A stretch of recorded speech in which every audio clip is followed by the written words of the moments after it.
Buenos días, mi nombre es Adriana Jiménez, soy la cofundadora de Gift for a Smile. Esta es una organización sin fines de lucro que está en el estado de California y es para nosotros un honor y un gusto tenerlos a ustedes aquí en la cuarta conferencia iberoamericana de Parkinson, donde vamos a tener la oportunidad de hablar del tema Parkinson avanzado, tratamientos y terapias. Este, Les voy a dejar ahora con nuestra querida amiga Rebeca, que es la persona que va a ser la coordinadora de esta mesa. Bienvenida, Rebeca. Rebeca es la directora del área de Outreach de la Parkinson Foundation. Adelante, Rebe. Gracias, bienvenida. Muchas gracias, Adriana. Muchas gracias a Gift for a Smile por la oportunidad de poder compartir con toda la comunidad internacional de Parkinson. Y el día de hoy vamos a tener una sesión muy interesante, más enfocada en lo que es la investigación y lo que se está realizando para encontrar mejores tratamientos y, ¿verdad? Llevarnos al camino de eventualmente algún día poder decir que encontramos una cura y que las personas que viven con Parkinson puedan tener una mejor vida. El día de hoy tenemos dos grandes exponentes que les van a estar hablando sobre todo lo que está sucediendo en ese campo. Pero antes de presentarlos, quisiera que por favor tengan pendiente que en la sección de abajo, donde dice Q&A, puedan escribir sus preguntas y luego de que los exponentes, ¿verdad?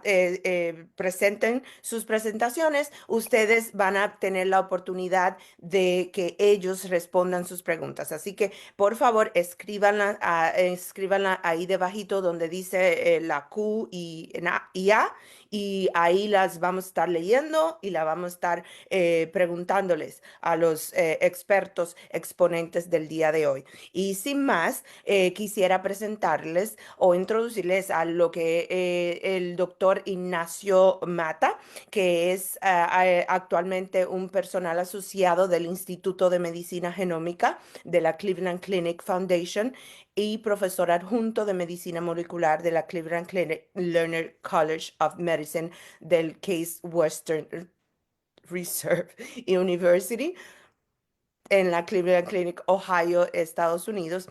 Y además, y de mucha importancia, coordina el Consorcio Latinoamericano para el Estudio de la Genética del Parkinson, llamado LASH-PD por sus siglas en inglés. Y el día de hoy nos estará hablando de lo que es la genética y el Parkinson y investigaciones en Latinoamérica. Doctor. Gracias, Rebeca, y gracias también a Adriana, a Julio y toda la gente de Gift for Smile primero por organizar este tremendo evento y segundo por la invitación. Voy a ir compartiendo mis diapositivas y Rebeca me va a decir si se ven bien o no antes de que empiece. Seven.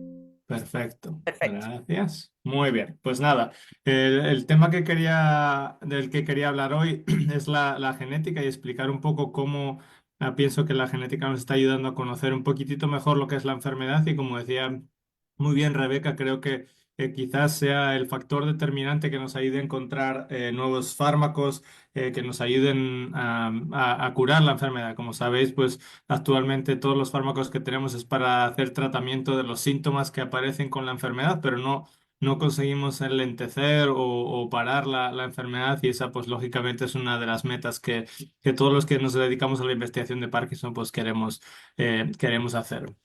Los objetivos de la charla pues son tres bien claros. El primero es dar un resumen así breve de que, no tanto de la enfermedad de Parkinson, que creo que ya se habló ayer, pero sobre todo de cuál es el componente genético y cómo la genética está influyendo nuestro riesgo a desarrollar la enfermedad.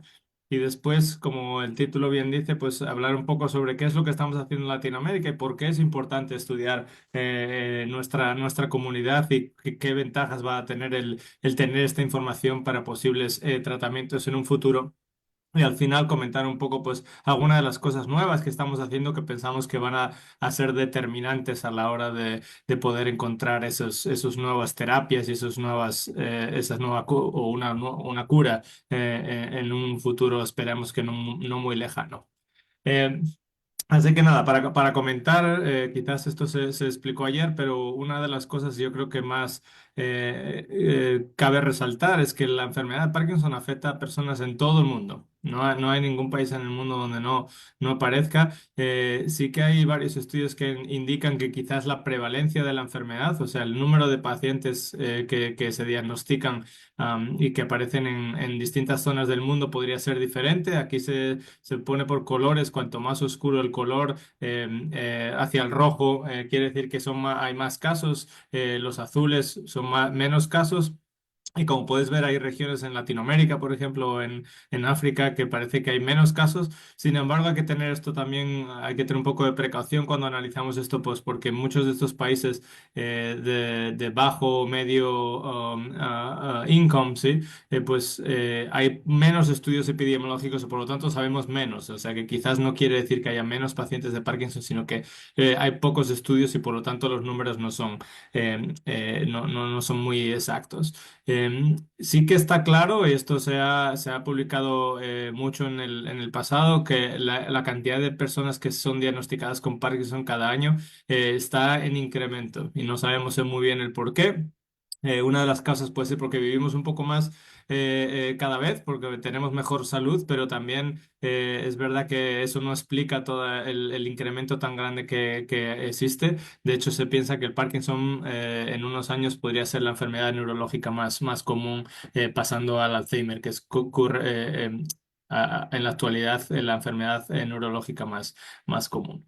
Em, una de las cosas yo creo que más sorprende desde el punto de vista clínico es la gran heterogeneidad de la enfermedad de Parkinson y lo puse aquí por una razón y es que como vais a ver desde la parte biológica o desde la parte genética también existe una gran heterogeneidad en el número de genes y en el número de factores biológicos que afectan a la enfermedad y desde mi punto de vista yo pienso que esa combinación de tantos factores diferentes es lo que causa esta gran heterogeneidad y las diferencias que vemos entre distintas personas que tienen en teoría la misma enfermedad. Algunos, la mayoría comienzan, ¿no?, a partir de los 60 años, pero sin embargo pues tenemos personas bien jóvenes que son diagnosticadas, también tenemos personas que tienen muchos síntomas, se reconoce el temblor, pero no todas las personas con Parkinson tienen temblor, por ejemplo, y a veces empiezan con otros síntomas diferentes.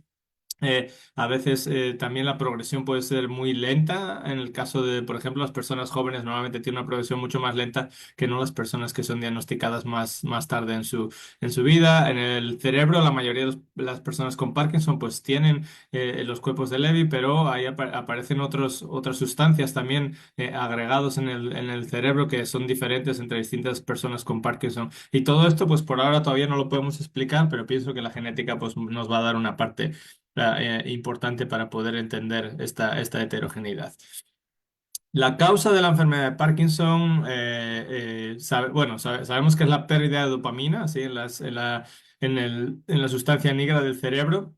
Sin embargo, ¿por qué esas neuronas desaparecen? ¿Por qué justamente esas y cuándo? ¿Y por qué en unas personas sí y en otras no? Pues no lo entendemos todavía muy bien. Sabemos que la edad y el sexo son dos factores de riesgo. Cuanto más mayores nos hacemos, más probabilidades tenemos de desarrollar Parkinson. Y los varones, por desgracia, tenemos un riesgo un poquitito más elevado que las mujeres a desarrollar. Eso no quiere decir que no afecte a mujeres, pero quiere decir que tenemos un riesgo más elevado.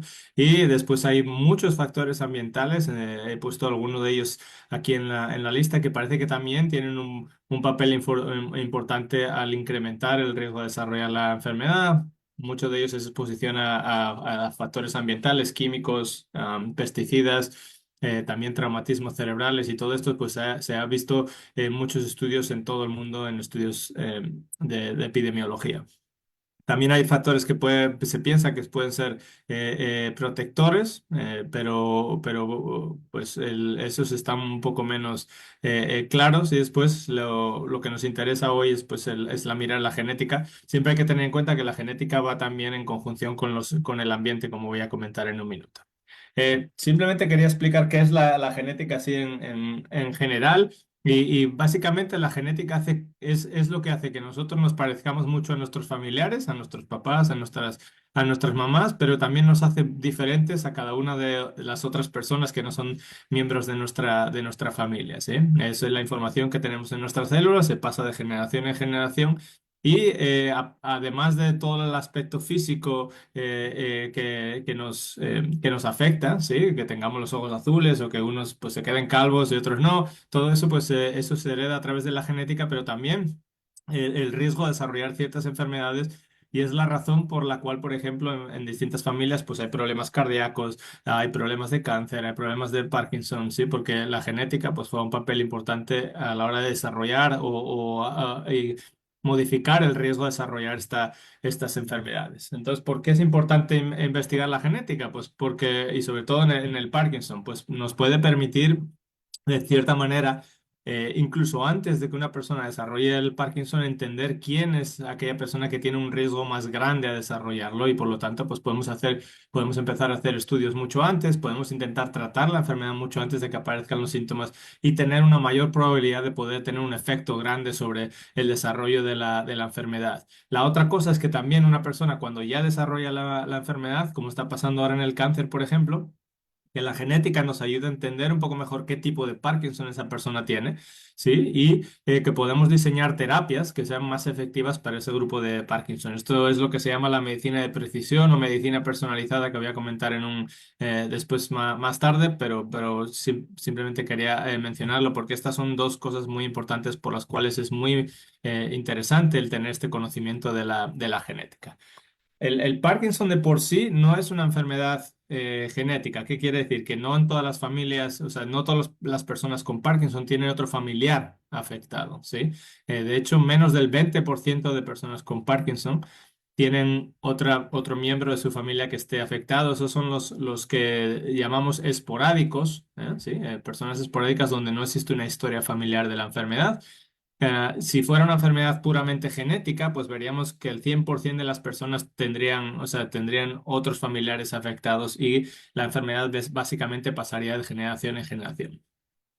Eso no quiere decir que no sea importante y de hecho el estudiar estas familias donde sí que hay varios afectados, pues nos ha ayudado a encontrar más de 20 genes. Ahí tienen en la lista algunos de los más importantes.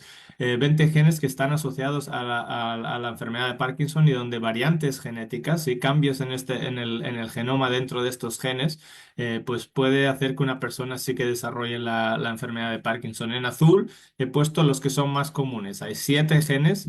Bueno, ahora 8, incluido el RAP32, que es uno que se acaba de descubrir hace muy poquitito. Son los genes que son más comunes, donde hay varias familias en todo el mundo que tienen las mismas variantes en este gen y por lo tanto, pues podemos casi con toda seguridad decir que este gen está involucrado en la enfermedad.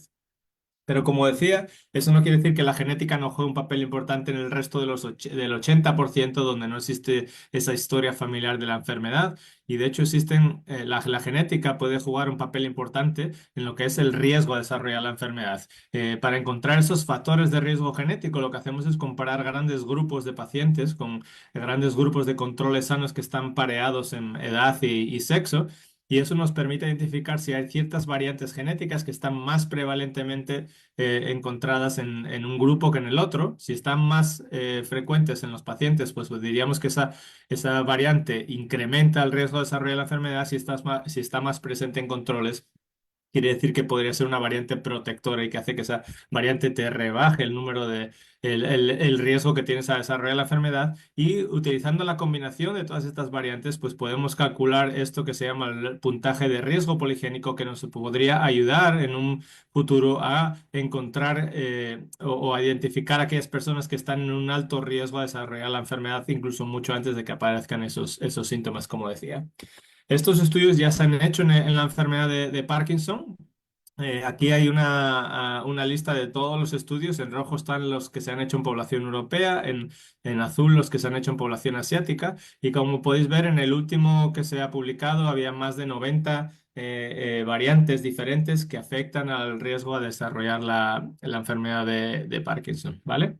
Entonces, como resumen, simplemente decir que hay hay muchos tipos de genes diferentes y algunos afectan a las familias, otros afectan a los que son los pacientes esporádicos y siempre hay que tener en cuenta que los factores ambientales también juegan un papel importante interactuando con la genética, sobre todo en aquellos casos donde estos genes tienen un efecto muy pequeñito, cada uno de ellos tiene un efecto muy pequeñito y por lo tanto necesitas la combinación de muchos de estos genes más factores ambientales para que una persona al final desarrolle la enfermedad. Y este gráfico lo explica en realidad muy bien y explica también la diferencia entre las dos formas que tenemos de enfermedad de Parkinson. Los pacientes esporádicos, por ejemplo, por decirlo de alguna forma, sí tienen un riesgo que ya viene del nacimiento, que son estas rocas naranjas que aparecen aquí. Este es el riesgo genético, este es el número de variantes genéticas en estos genes que comentaba de riesgo. Que nacemos. Ya cada uno nacemos con un número de rocas diferente, que cuantas más rocas, pues más cerca vamos a estar de esta línea que es donde se desarrolla la enfermedad. Y a medida que vamos envejeciendo, pues se van metiendo más rocas, en este caso el envejecimiento es el verde. Si tenemos factores ambientales, pues se van añadiendo rocas de factores ambientales que son los azules. Y si podemos evitar sobre todo estos factores ambientales, ya que el envejecimiento pues no lo podemos controlar por desgracia, pues puede ser que vivamos pues 80, 90 años sin nunca rebasar este vaso y por lo tanto nunca desarrollar la enfermedad, mientras que otras personas, en este caso por ejemplo, tienen un montón de factores ambientales, pues el vaso, las rocas se saldrían del vaso y ahí es donde empezaría el desarrollo de la enfermedad. Las personas que tienen una historia familiar muy clara, donde hay muchos afectados, ya empiezan con una roca muy grande, que es un riesgo genético súper grande y por lo tanto muy pocos factores adicionales hacen falta. En este caso, simplemente el envejecimiento, aunque no tenga ningún factor ambiental, son suficientes para que esta persona ya desarrolle la enfermedad. Por lo tanto, pues esto explica un poco, como decía, estas diferencias y espero pues que quede claro cuál es el papel de la genética. Entonces, ¿qué nos puede decir la genética actualmente? Pues no la utilizamos como diagnóstico, para eso tenemos los expertos en movimientos anormales que son fantásticos y en pocas ocasiones, esperando los suficientes años, pues pueden diagnosticar esto con una exactitud bastante grande. El único problema, como decía, es que tienen que esperar a que aparezcan estos síntomas. Una cosa que puede ser importante es que si nosotros tenemos una historia familiar donde varios de nuestros familiares han sido afectados con la enfermedad, sí que los estudios genéticos nos pueden ayudar a encontrar el posible cambio, la posible mutación que sea la causante y por lo tanto pues eso se puede utilizar para dar consejería genética a nuestros descendientes y que ellos sepan cuál es su riesgo a desarrollar la enfermedad en el futuro. La otra cosa que también es muy importante es, como decía antes, intentar identificar, gracias a la genética, qué forma de Parkinson vamos a tener. Vamos a tener una forma que va a tener una progresión rápida o va a ser una progresión lenta, vamos a tener problemas cognitivos o no, vamos a responder bien a ciertas terapias, todo eso. Es importante y la genética puede jugar un papel clave para poder identificar eso. Y una cosa que estamos viendo últimamente es que muchos de los estudios de investigación, como decía antes, por la medicina de precisión, intentar encontrar fármacos que vayan a ser más efectivos para distintas formas de Parkinson, pues la genética nos puede ayudar a saber si nosotros somos buenos candidatos para ciertas nuevas terapias que se están desarrollando en la fecha. Esta gráfica básicamente explica muy bien lo que es la medicina de precisión o medicina personalizada que decía antes. El approach tradicional es que todas las personas con la misma enfermedad reciban el mismo fármaco o fármacos parecidos. Y va a haber algunos que tengan un beneficio muy grande, otros que tengan un beneficio mediano y otros que tengan un beneficio malo a la enfermedad, a la terapia. Y la idea es que con la genética podamos subdividir este grupo de pacientes en distintas formas, en este caso de Parkinson, y saber para qué tratamiento es el más efectivo y conseguir la mayor efectividad para cada una de las distintas formas. Y por lo tanto, pues para esto es muy importante saber cuál es nuestra genética y cuál es nuestro subtipo, nuestra forma de Parkinson. Y esto que hace pues muchos, o no muchos, pero hace unos años parecía algo de una película y que quizás pues tardaríamos muchísimos años en desarrollar, ya es un hecho, ya existen muchos ensayos clínicos, he puesto aquí varios que están ahora en fase 1, fase 2, o sea que están recién empezando a desarrollar, que están dirigidos a ciertas formas de Parkinson. Aquellas personas que tengan una mutación en este gen de la GBA o en el gen de la LRK2 o en el gen de la sinucleína, van a poder ser buenos candidatos y quizás estas terapias consigan enlentecer o parar la enfermedad. Eso no quiere decir que estos tratamientos sean únicos para estas formas, quizás esto también sea válido para otras formas de Parkinson. Sin embargo, pensamos que las personas que más se van a beneficiar son aquellas personas que tengan esta forma genética y por lo tanto son los que primero van a probar. Si eso funciona en las formas genéticas, seguramente que después eso se intente probar en el resto de pacientes para ver quiénes se pueden beneficiar de eso. Creo que esto es muy importante a tener en cuenta. ¿Vale?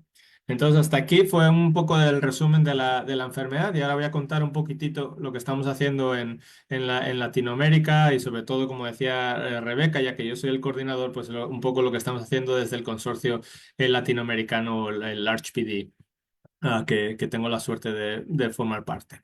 Eh, una de las cosas más importantes a resaltar, y esto a pesar de que hace muchos años que lo sabemos, seguimos todavía con este problema, y es que las personas que no son europeos o de descendientes europeos, o sea, la mayoría de las personas, por ejemplo, que viven en Europa o en Estados Unidos, pues son europeas, de descendiente europeo, pero el resto de poblaciones están muy poco representadas en estudios genéticos. Aquí en esta figura a la izquierda se puede ver que casi el 95% de todas las personas que participan en estudios genéticos, y estos números los saqué a finales del año pasado, eh, eh, son de ascendencia europea y hay poblaciones que son muy grandes dentro de la población mundial, como puede ser los asiáticos, los africanos o los latinos, por ejemplo, que tienen un número muy pequeño de participación en estos estudios genéticos. Por fijarnos en nuestra comunidad hispano latina, menos del 0,5% de todas las personas que participan en estudios genéticos tienen o son de descendencia latina. Por lo tanto, hay mucho,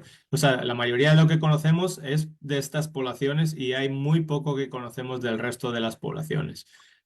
Vale, entonces con esto en mente, nosotros hace muchos años, hace casi 18 años, decidimos organizarnos e intentar mejorar esto, aunque solo fuera para la enfermedad de Parkinson, porque esto ocurre para todas las enfermedades, ¿eh? Pero por lo menos solucionar esto en la enfermedad de Parkinson. Y creamos lo que es ahora el Consorcio Latinoamericano para el Estudio de la Genética de Parkinson. Fue inicialmente financiado por la Parkinson's Foundation, con un grant de la Parkinson's Foundation. Y como podéis ver, empezamos con solo 2 sedes y ahora tenemos más de 60 sedes en 14 países diferentes. Y la razón por la cual hacemos esto es, bueno, uno, por ser inclusivos y queremos que todas las personas en Latinoamérica que quieran participar en estudios genéticos tengan la posibilidad en su mismo país de poder participar. Pero la otra es que también es una población, como os voy a enseñar ahora en un minuto, es una población muy diversa y por lo tanto necesitamos una buena representación, no solo de todos los países, sino que incluso dentro del país, pues las personas, por ejemplo, que viven en el sur de Argentina no son iguales que las del norte o en Brasil hay mucha diferencia entre la costa, la Amazonía. Las grandes ciudades, entonces por lo tanto es muy importante tener muchos centros para poder tener una buena representación de toda la población latinoamericana. Aquí podéis ver un poco los números que tenemos. Hasta la fecha tenemos un poco más de 10.000 individuos ya que han participado en el estudio. La mitad de ellos más o menos son personas con Parkinson, la otra mitad son controles sanos. Como comenté, para muchos estudios necesitamos unos controles que estén pareados en edad y sexo con nuestros pacientes para poder identificar estos factores de riesgo. Y todas estas personas, bueno, el número esperamos de doblarlo más en los próximos 2 años con financiación tanto de la Parkinson Foundation como de la Michael J. Fox. Y todas estas personas rellenan un cuestionario que nos ayuda a entender un poco mejor cuál es su forma desde el punto de vista clínico, pero también cogemos factores ambientales y otros factores que pensamos que pueden ser importantes a la hora de identificar el riesgo de desarrollo de la enfermedad. Lógicamente lo tenemos en español y en portugués para nuestros colegas en Brasil y es una base de datos que nos está permitiendo hacer muchísimos estudios hasta la fecha. Y como decía, una de las cosas que más impresiona, yo creo, a todos los investigadores que estudian genética es la gran diversidad que existe en Latinoamérica, sobre todo pues, por la gran influencia que ha tenido de múltiples poblaciones a lo largo de su rica historia. Y aquí pues, se muestran sobre todo las migraciones de Europa y del oeste de África y que eso pues ha hecho que el genoma de las personas en Latinoamérica sea una mezcla, ¿sí? Por eso no decimos que son mestizos, son una mezcla de todas estas poblaciones. Y aunque eso inicialmente en los estudios genéticos se vio como una barrera, ahora sabemos que esto puede ser una ventaja para poder identificar factores de riesgo que están en múltiples poblaciones. Y eso no se puede hacer en ninguna otra población del mundo. Y esta es una forma quizás un poco más compleja de mostrarlo, pero quería mostrarlo simplemente porque se ve muy bien la gran diversidad que existe. Cada puntito de estos es un individuo que ha participado en nuestro estudio. Aquí en los círculos tenemos personas que sabemos que son 100% europeas, 100% nativoamericanas, 100% africanas, y como podéis ver, nuestras personas en Latinoamérica son, o sea, casi cubren este triángulo entre las tres grandes poblaciones, europeos, nativos y africanos. Y cada color es un país diferente, y como podemos ver, los países no se agrupan muy claramente entre ellos, pues porque hay mucha diversidad y hay mucho mestizaje incluso dentro de cada uno de los países que están representados en estos estudios, ¿vale? Y pues hace un par de años conseguimos hacer el primer estudio grande de genética en Latinoamérica, en el cual identificamos la sinucleína como el factor de riesgo más importante en la comunidad latina, y además identificamos un gen nuevo que nunca antes se había visto asociado y que pensamos que puede ser importante para las poblaciones latinas. Y además de eso, como comenté, este gran mestizaje que se ve, por ejemplo, aquí reflejado estos son los 22 pares de cromosomas más el cromosoma X de una persona. Cada color es una parte del genoma de esa persona que viene de una ancestría diferente, por lo tanto, pues se ve el gran mestizaje que existe. Pero nosotros podemos utilizar esta información para identificar, por ejemplo, factores de riesgo en Latinoamérica que están asociados a ancestría africana, por ejemplo, o ancestría nativoamericana. Y gracias a estos estudios, pues hemos identificado tres genes importantes en la ancestría nativoamericana, y un factor protector en la ancestría africana dentro de los latinos, que habrá que replicar en países donde existe, por ejemplo, una ancestría africana mucho mayor. Entonces, pues como decía, esto es muy importante, y creo que ahora hay un empuje muy grande por todos los investigadores y por todas las instituciones financiadoras a incrementar esta diversidad que existe en estudios genéticos, justamente para poder hacer eso. Y pues lógicamente necesitamos muchas personas que participen en estos estudios para poder identificar todos estos genes. Entonces, ya para finalizar, simplemente decir algunas de las cosas que estamos haciendo ahora, pues para avanzar e intentar mejorar lo que es el conocimiento de la enfermedad de la genética y la enfermedad de Parkinson en Latinoamérica. Una de las cosas quizás más importantes que ha pasado el último año es que gracias a apoyo de PD Generation, de la Parkinson Foundation y de Michael J. Fox y de GP2, que es el proyecto mundial de genética, hemos conseguido llevar un proyecto que existía solo en Estados Unidos a 5 de las sedes en un programa piloto, a 5 sedes en Latinoamérica. Y este proyecto lo que está haciendo es ofrecer diagnóstico clínico gratis a todas las personas con Parkinson que quieran saber si tienen alguna mutación en uno de estos genes que yo comentaba, que son los más importantes. ¿Por qué esto es clave? Pues porque eso va a empoderar a las personas con Parkinson a tener esta información para decidir si son buenos candidatos o si quieren participar en esos estudios, ensayos clínicos que estaba comentando hasta la fecha. Como digo, esto solo estaba disponible en Estados Unidos, y de hecho los resultados se publicaron el año pasado.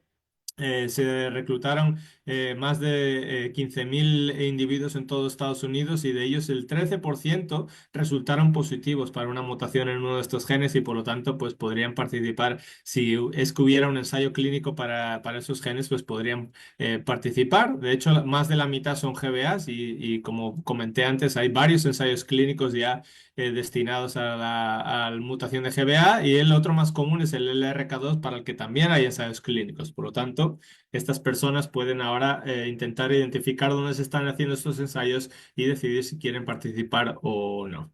Y dentro de esos 15.000, pues el 10% de ellos eran hispanos, y una cosa que quizás nos sorprendió un poco fue que un poco más, antes en la población total era el 13%, sin embargo el 17% de los hispanos tenían una mutación en uno de esos genes y por lo tanto podrían ser buenos candidatos para ensayos clínicos, ¿sí? Entonces, ¿cómo puede la gente que nos está escuchando o los familiares de la gente que nos está escuchando, cómo pueden ayudar? Pues participando. El problema es que tenemos una escasez de participantes, como comenté, menos del 1% de las personas con Parkinson participan en investigación. Y cuando hablo de investigación no me refiero solo a genética, pero hay investigación en ejercicio, nutrición, hay muchas formas de participar en esta investigación y ayudarnos a entender mejor la enfermedad. Algo que está cambiando es que el tiempo promedio para la aprobación de un medicamento solía ser 15 años, ahora pues se está haciendo mucho más rápido y eso se vio con el COVID. Cuando hay dinero y hay motivación, pues se pueden conseguir cosas mucho más rápido.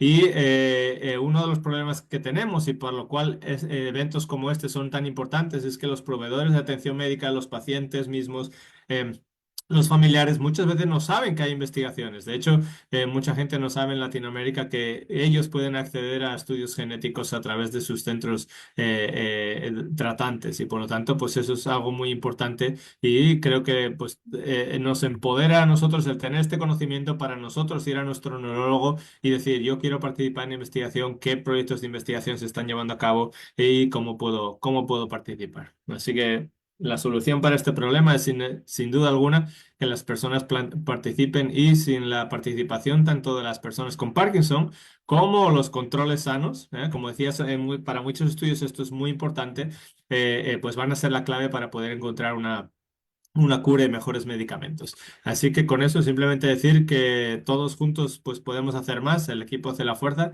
y cuando termine la siguiente presentación pues tendremos un poco de tiempo para responder todas sus preguntas. Así que muchas gracias Rebeca por la invitación y espero que se haya quedado todo muy claro. Muchísimas gracias, doctor Mata, por tan excelente exposición. Como usted bien ha dicho, luego de la siguiente presentación vamos a tener un segmento simplemente para responder todas las preguntas. Ya tenemos algunas. Y ah, siguiendo en su línea, por favor participen en lo que son las investigaciones clínicas. Son muy importantes para conocer, ¿verdad? Mejor la enfermedad y buscar mejores soluciones y eventualmente llegar a lo que es la cura algún día, ¿verdad? A continuación, tenemos a la doctora Rosana Chain, quien es bioquímica, profesora titular de química biológica en la Universidad Nacional de Tucumán, e investigadora principal de COSINET y directora del Instituto de Medicina Molecular y Celular Aplicada, en sus siglas IMMCA. Ha dirigido 23 proyectos de investigación con financiación nacional e internacional. La mayoría de ellos enfocan en el estudio de las bases moleculares de la enfermedad neurogenerativas.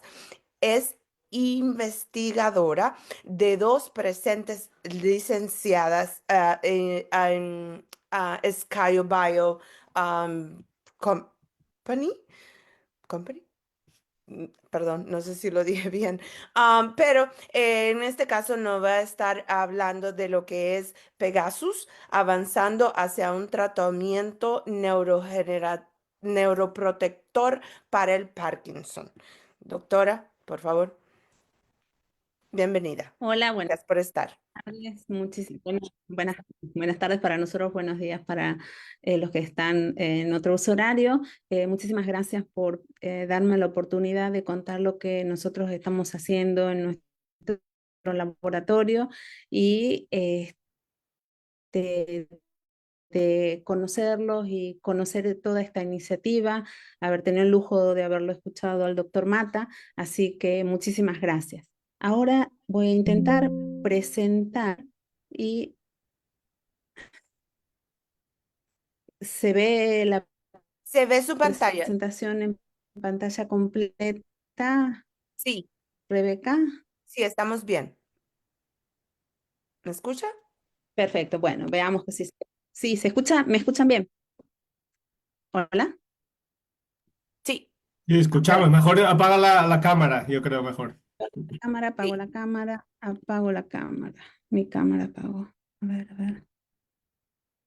Bueno, les voy a contar un poquitito la historia de unas investigaciones que estamos llevando a cabo en Tucumán, Argentina. Yo soy investigadora del CONICET, que es el Consejo Nacional de Investigaciones Científicas, soy docente también en la Universidad Nacional de Tucumán y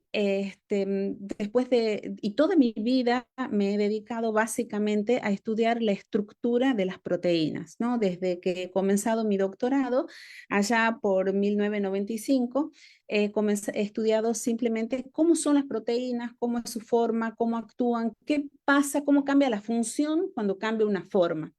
Y me he dedicado a la investigación básica. Ustedes acá pueden ver lo que están viendo. Acá son distintas formas que tienen las distintas proteínas. Se conocen más de 1000 formas de plegamiento diferente y cada forma está asociado con una función. En el año 2010, por una casualidad, me encontré con la doctora Rita Reisman, que hace 40 años que trabaja en la neurofarmacología de la enfermedad de Parkinson y me propuso no hacer cualquier proteína en forma random, sino que comience a estudiar la alfa-sinucleína que les comentó anteriormente el doctor Mata y otras proteínas más como por ejemplo Tau y TDP43. ¿Por qué? Porque esta proteína que acá la ven como una sola, monómero le llamamos nosotros, cuando se agrega pierde su función y se vuelve muy tóxica y se cree que desencadena una serie de eventos que terminan por matar las neuronas dopaminérgicas. Entonces es uno de los factores de riesgo más importantes involucrados en la enfermedad de Parkinson. Y en esta evolución, en el año 2017, apareció un físico francés, el señor que radicaba en Estados Unidos, el señor Claude Bourgeot, que nos hizo dar un pasito adelante para poder seguir con nuestros estudios. Ahora les cuento más o menos cómo es esta historia para que se entienda. Miren, en un corte de un cerebro de un paciente con Parkinson, para que se entienda un poquito el universo de las proteínas, que es un universo completamente diferente. Se ven dentro de las neuronas, esto que yo, no sé si me están siguiendo el cursor, que les estoy marcando aquí, esto en un microscopio óptico. En un microscopio común que ustedes pueden ver, cuando se hace una tinción, se ven estos cuerpos que se llaman cuerpos de Lewy que les mencionó el doctor Mata. Ahora bien, si yo eso lo pongo en un microscopio electrónico, veo lo que están viendo ustedes que son fibras. Y luego, para poder ver cada una de las moléculas que constituyen esa fibra, ahí ya me tengo que ir a otro método que ya es la nanoscopía, que se hace, por ejemplo, con difracción de rayos X. Nosotros teniendo todos esos datos, lo que hacemos es estudiar y tratar de ver cómo inhibimos la agregación de estas proteínas para que dejen de ser tóxicas, porque al agregarse pierden la función y además le generan una serie de respuestas dentro de la neurona. Así fue como comenzamos a trabajar en un grupo hace más de 15 años con la doctora Rita Reisman, como les dije, del Instituto del Cerebro de París, y con Elaine Delbel de la Universidad de Sao Paulo. Elaine es neurofarmacóloga también y se dedica a probar fármacos en modelos animales de Parkinson. Estos modelos animales, nosotros cómo los construimos. Se inyecta en el cerebro por una técnica que se llama estereotaxis, con un neuronavegador, se inyectan toxinas, entonces el animal, toxinas en el lugar justo donde están las neuronas dopaminérgicas, que puede ser el estriado o y lo que hace el animal, si la estereotaxis ha sido buena y positiva, reproduce algunos síntomas de la enfermedad de Parkinson.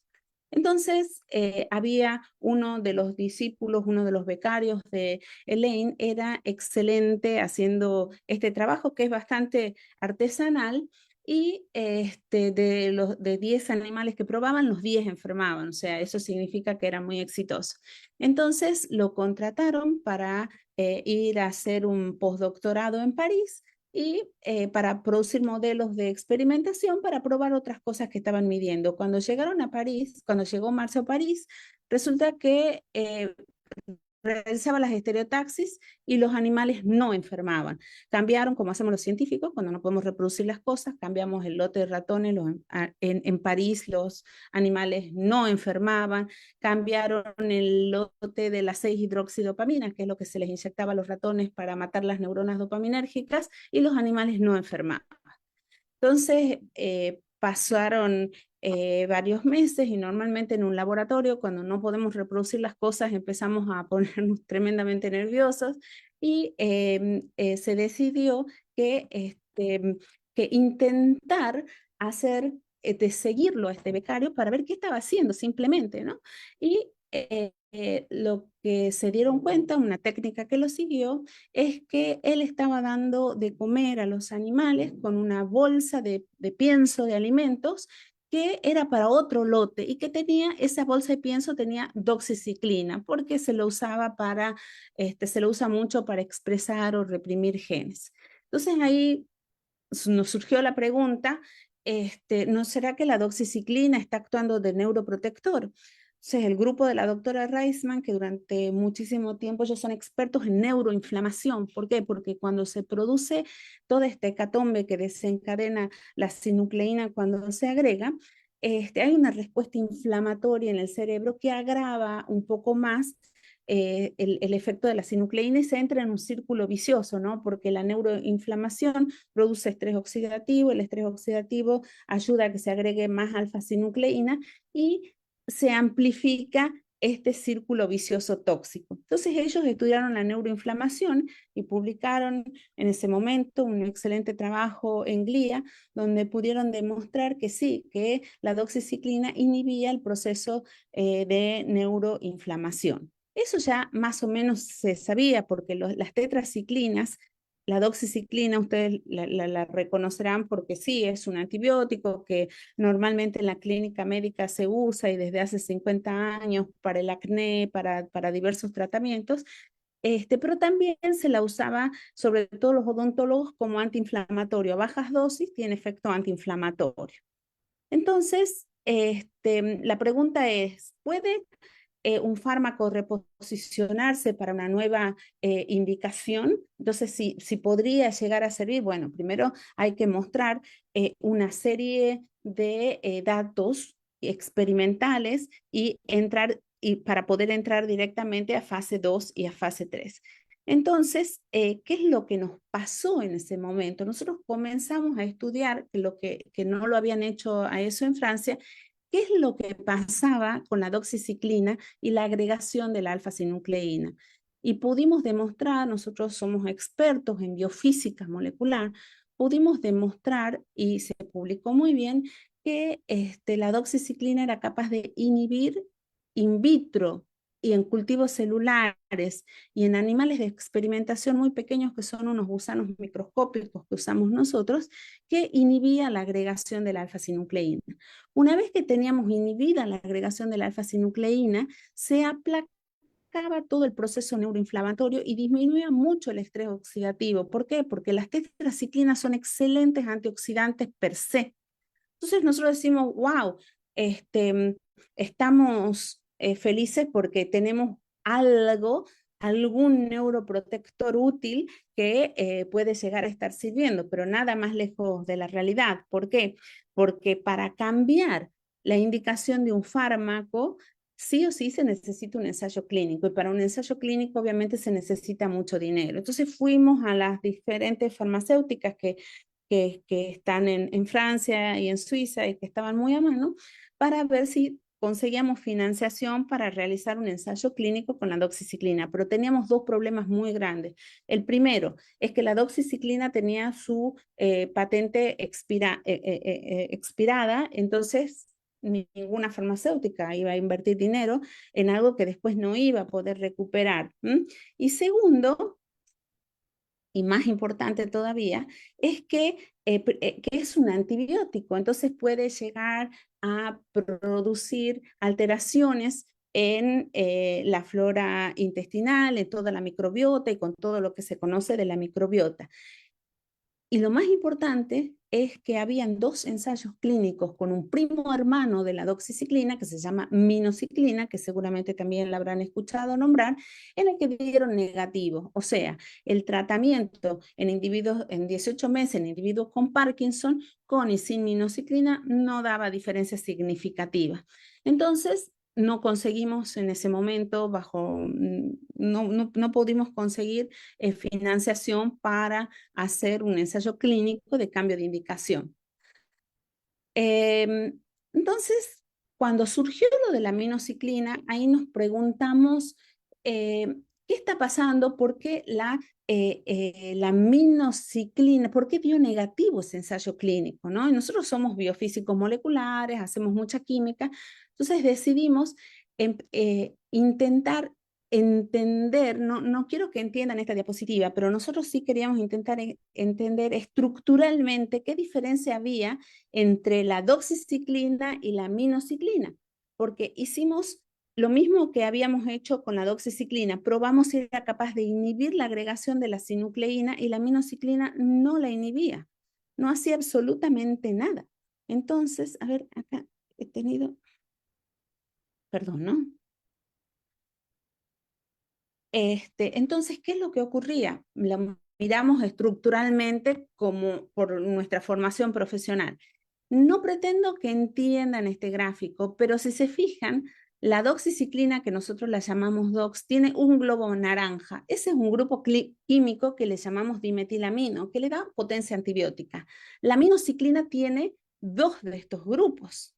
Podría ser la causa de la falta de actividad en inhibir la agregación de la sinucleína, que para nosotros lo llamamos efecto neuroprotector. Entonces buscamos una tercera tetraciclina que se llama inciclinide, que está en ensayo clínico para neuroblastoma por otras cuestiones, y es la misma molécula, pero no tiene ninguno de estas pelotas naranjas que ustedes están viendo. Entonces, nos preguntamos, ¿no será que estos grupos que se llaman dimetilaminos o pelotas naranjas, cuanto menos tengamos, cuanto más limpio tengamos la parte de arriba de estas moléculas que se llaman tetraciclinas, porque si ustedes se fijan son 4 anillos cíclicos pegaditos, y cada uno de los substituyentes, que son las pelotas naranjas o las pelotas verdes, les da una función diferente. Entonces, evidentemente, para la función neuroprotectora, cuanto más limpia esté la parte de arriba de ese tetraciclo, era mejor. Y porque esta inciclinide nos daba muchos mejores resultados. Entonces empezamos a investigar qué parte de la molécula a disectarla la molécula, qué parte de la molécula era necesaria para unirse a los agregados iniciales de la sinucleína y no dejarla que progrese hacia agregados tóxicos. Entonces, lo que hicimos fue meter todo esto en una, miren, acá les muestro lo que ha sucedido. Si ustedes se fijan, estos son microscopias electrónicas. Una proteína no se ve en un microscopio electrónico a menos que esté agregada. Entonces, si nosotros ponemos la alfa-sinucleína sola, acá abajo, esto que yo he puesto alfa S, estas son las típicas fibras amiloides y que son muy similares a las fibras amiloides que se encuentran en el cerebro de los pacientes. Cuando le agregábamos minociclina, la agregación nos daba igual o más en un montón de casos. Sin embargo, cuando le poníamos la doxi o le poníamos el inciclinide, que son esos que tenían más limpia la parte de arriba, la doxiciclina tenía una sola pelota naranja, inciclinide no tenía ninguna pelota naranja, conseguíamos que el efecto de inhibición de la agregación de la sinucleína fuera más eficiente. Entonces ya teníamos por ahí una pauta que estaba buena, porque cuando nosotros le sacamos las pelotas naranjas, además pierden la actividad antibiótica. Entonces pierden la actividad antibiótica y son más eficientes en inhibir la agregación de la sinucleína. Entonces empezamos a estudiar un poco a esta molécula porque nos parecía que era una molécula tremendamente interesante. Y lo que nosotros hicimos fue lo que se llaman simulaciones de dinámica molecular en computadoras, química computacional, para intentar entender qué parte de la molécula era indispensable para unirse y estabilizar los primeros agregados de la sinucleína. No se une a la sinucleína monomérica, eso es importante. La sinucleína monomérica tiene una función dentro de la célula y no es bueno que la secuestre, pero sí que se una a los primeros agregados y, dicho de una forma, los estabilice en una forma no tóxica. Nuestros estudios computacionales lo que dieron es que este grupo cetuenol, se llama, que está acá abajo, era necesario para unirse y estabilizar los agregados. Entonces ya habíamos entendido bastante de la molécula, sabíamos que si lo violeta, que si nosotros limpiamos la molécula, los químicos de síntesis a esto lo hacen muy bien, son capaces de limpiarla a la molécula por ese lado, le sacamos la actividad antibiótica y nos mejoraba la actividad neuroprotectora. Y otra cosa que es muy importante, esto que está acá en naranja, que también había que protegerlo si uno quiere ir tuneándola a la molécula. ¿Y por qué? Porque en esto que yo he marcado naranja está la base de la actividad antiinflamatoria. Entonces, ¿qué teníamos que hacer si nosotros queríamos, a partir de nuestro conocimiento? Esto se llama diseño racional de fármacos, o sea, un diseño basado en conocimiento. ¿Qué teníamos que hacer? Sacar lo color violeta y preservar muy bien la parte inferior de la molécula, que es lo azul y lo naranja. Y eso fue lo que hicimos. Presentamos una serie de subsidios y tuvimos el apoyo, por suerte, de France Alzheimer y France Parkinson. France Alzheimer porque trabajamos también en esto con la proteína Tau, que no les voy a contar en esta oportunidad, y produjimos muchísimos derivados de estas tetraciclinas, pero muchísimos, y los comenzamos a probar a todos. Y lo que nosotros buscamos era disminuir la actividad antibiótica y aumentar la actividad neuroprotectora, o sea, inhibir la inflamación, inhibir el estrés oxidativo, inhibir la agregación tóxica de la sinucleína.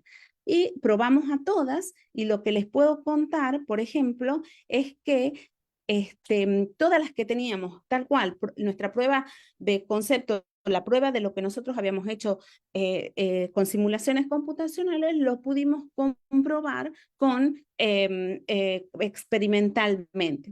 Y lo que publicamos una serie de trabajos de química medicinal y creíamos que teníamos una muy buena solución porque podíamos tener varias tetraciclinas a las cuales tenían todo lo que nos había frenado en el estudio de la doxiciclina, por ejemplo, la actividad antibiótica, limpiando la parte de arriba, la sacamos. Testeamos todas las moléculas estas sin estas pelotas naranja, digamos, que los químicos le sacaron, y ninguna tenía actividad antibiótica. Eran moléculas nuevas, con lo cual podían ser patentables y conservaban la función neuroprotectora. Entonces estábamos felices, pero para seguir adelante con la experimentación se necesitaba ya otros órdenes de magnitud de dinero que los subsidios que nosotros teníamos, ¿no? Y eso no nos pasa solo a nosotros en Sudamérica, sino en todo el mundo, ¿no? Esta es una gráfica que saqué de una revista muy prestigiosa que se llama Nature, en el cual le llaman el Valle de la Muerte a acá a la izquierda ustedes están viendo un científico que puede llegar a tener una respuesta, y del otro lado está el médico. ¿Cómo hacer para hacer llegar esto que podemos encontrar los científicos a la cama del paciente? Bueno, en esa etapa es donde caen muchísimas ideas porque es muy complejo y se llama justamente el Valle de la Muerte. Y acá abajo tienen los dineros que se necesitan, el nivel de inversiones que se necesitan para cruzar el Valle de la Muerte, y son dineros que solo lo pueden tener o las grandes organizaciones o la industria farmacéutica. Teníamos que llegar a las grandes organizaciones o a la industria farmacéutica de algún modo, ¿no? Acá está cómo, por ejemplo, se hace para pasar desde la academia a una farmacéutica, a una biotech, cómo tender un puente para poder llegar a que lo que nosotros teníamos, a esas moléculas modificadas, sabíamos cuál era la mejor, poder llegar hasta una farma. Bueno, entre las cosas que pueden pasar es que aparezca un inversor ángel, un angel investor, que sea capaz de poner el dinero para ciertas pruebas preclínicas y para todos los procesos de patentamiento para poder llegar a una farma. Y o bien armar una startup que ahora están bastante de moda, ¿no? A nosotros lo que nos pasó fue lo siguiente. Teníamos la idea, conocíamos la molécula, sabíamos qué es lo que queríamos hacer, cómo podíamos modificar, pero necesitábamos llevarla hasta la industria farmacéutica. Gracias a uno de los trabajos, que es en una revista científica que se llama Scientific Report, en el que contamos todo lo que yo les conté, que la doxiciclina inhibía la agregación de la sinucleína, que era un muy buen candidato porque era una excelente molécula antiinflamatoria y antioxidante, salió en la página del CONICET, nuestra institución normalmente en su portada a veces pone información de ciertos papers que se hayan publicado, que ellos creen que pueden llegar a tener impacto como divulgación científica, y llegó a oídos de una persona que estaba en condiciones o quería ser inversor ángel de este proyecto, ¿no? Entonces se puso en contacto con nosotros y nos dijo, bueno, a ver, cuéntenme su idea, yo la hago analizar por expertos y veo si puedo invertir o no. Le contamos la idea, pero como siempre, al tener la patente vencida, nos dijo dinero no. No va a haber inversión para esto. Pero si ustedes han sido capaces de llegar hasta acá, piensen otra cosa, ¿cómo más podríamos trabajar? ¿No? Y este es nuestro inversor ángel, el ingeniero Claude Burgio. Entonces, un problema serio, la mayoría de ustedes seguramente tomarán levodopa, o sea, en la enfermedad de Parkinson se mueren las neuronas que producen un neurotransmisor que se llama dopamina. Si uno hace una analogía, por ejemplo, con una diabetes, en la diabetes se mueren las células que producen insulina en el páncreas. Entonces se hace una terapia de reemplazo, al paciente se le da insulina y bajo ciertas circunstancias el paciente puede andar bien. En cambio, en el caso del Parkinson, nosotros no podemos suministrarle dopamina a los pacientes porque la dopamina, que es una molécula muchísimo más sencilla que la insulina y que los químicos la pueden hacer muy fácilmente, no pasa la barrera hematoencefálica. Entonces, se nos ocurrió una idea.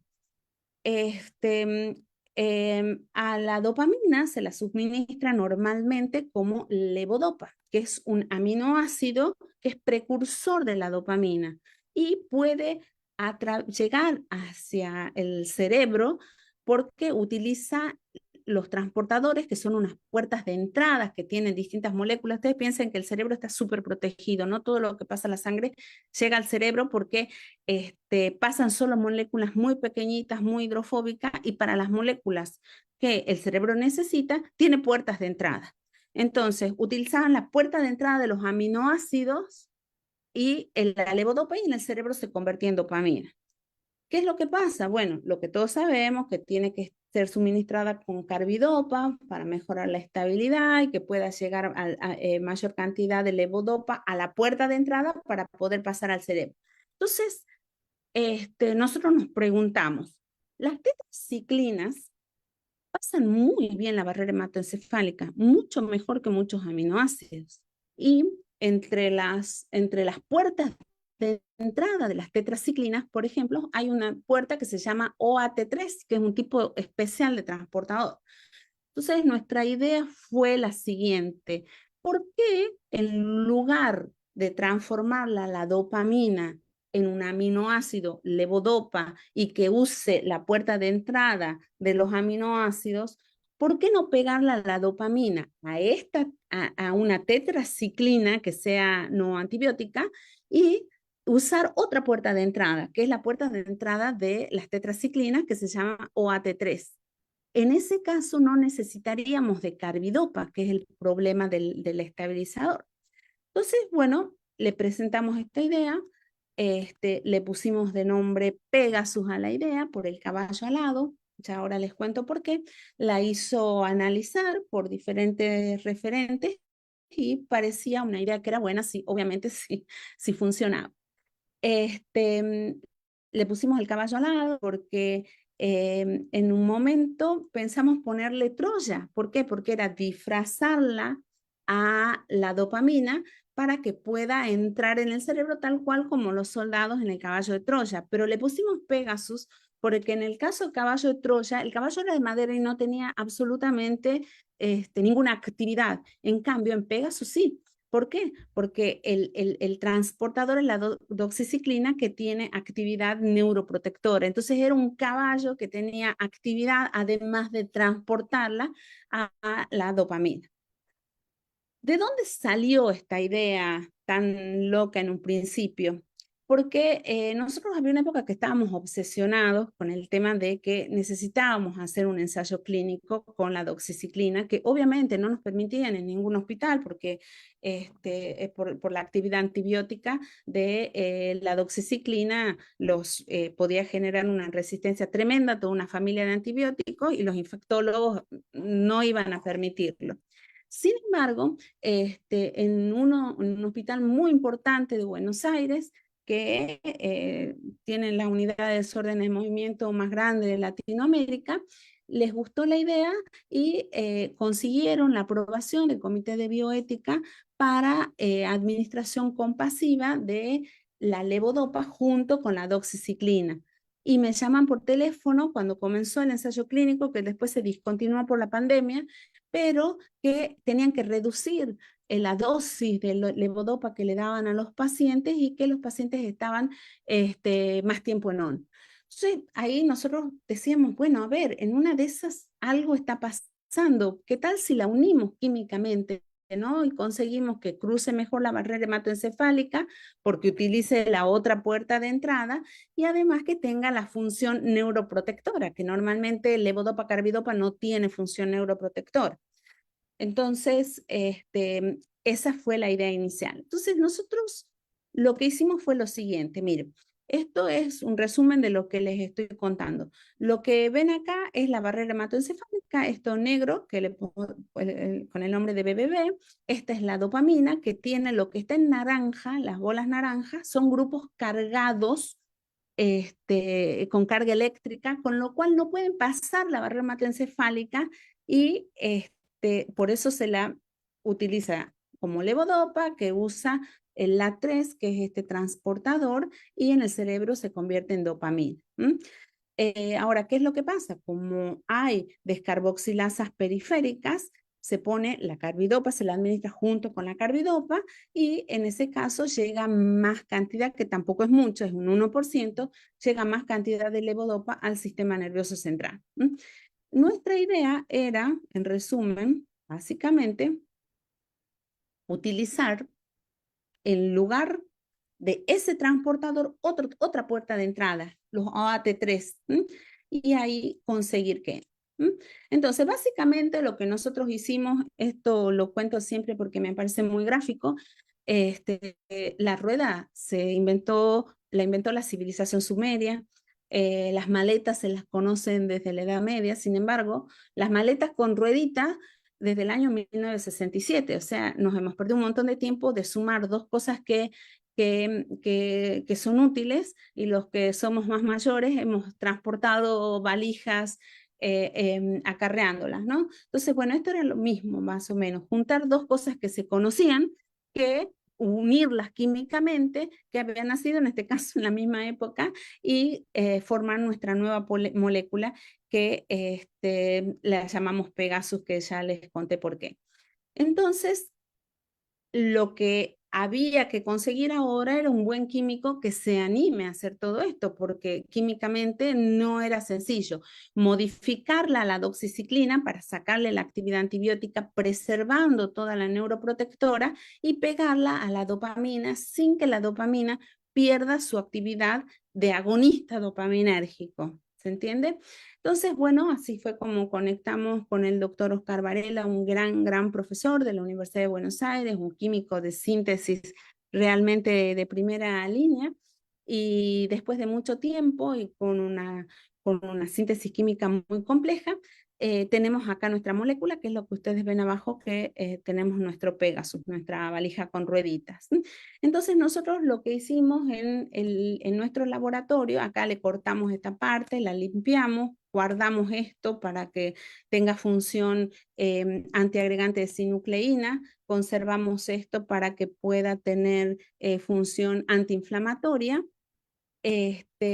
Bloqueamos esto, que esto es una cuestión química muy importante, bloqueamos esto normalmente acá, la molécula está separada y cuando hay algo de estrés oxidativo, se cicliza oxidativamente acá y forma un compuesto tóxico que se llama dopaminocromo. La dopamina oxidada es tóxica y polimeriza a neuromelanina. Entonces nosotros bloqueando eso conseguimos que no forme estos agregados tóxicos y que no polimerice, y lo pudimos probar. Y además que conserve la actividad de agonista dopaminérgico, ¿no?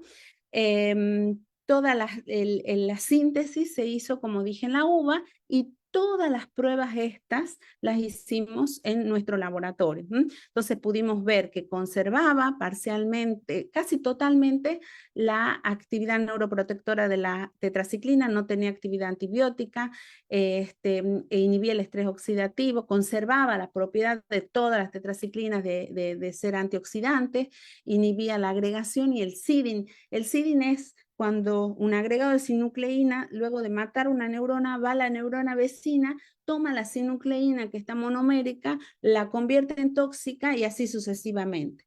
Y por otro lado, del lado del residuo de dopamina, conservaba, pero disminuida, tengo que decirles esto, disminuía 8 veces su actividad como agonista dopaminérgico, así que ahora estamos modificando la molécula para mejorar eso, y no formaba oligómeros estabilizados tóxicos ni neuromelanina.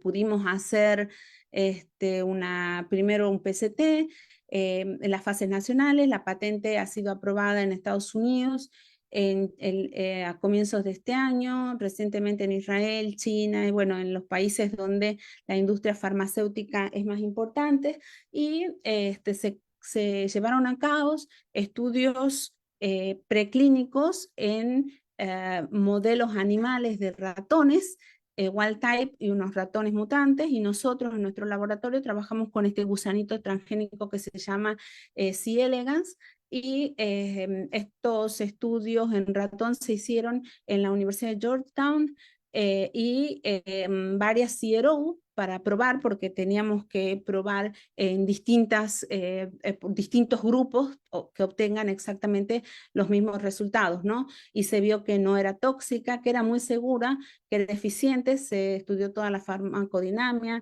los estudios de comportamiento, la farmacocinética, las interacciones con drogas. Bueno, es una cantidad de experimentos que necesitaban una inversión muy grande, porque era por contratación tercerizada esta CRO, y estamos ya listos para hacer un pre-IND para presentar en FDA. También se realizó el escalamiento de la síntesis de la molécula, porque para hacer todos estos estudios se necesita que esté realizada. Nosotros lo habíamos hecho en un laboratorio de investigación en la Universidad de Buenos Aires, pero para que pueda entrar a la FDA era necesario que esté por un procesamiento que se llama GLP, que esté totalmente certificado por una empresa que esté reconocida por FDA.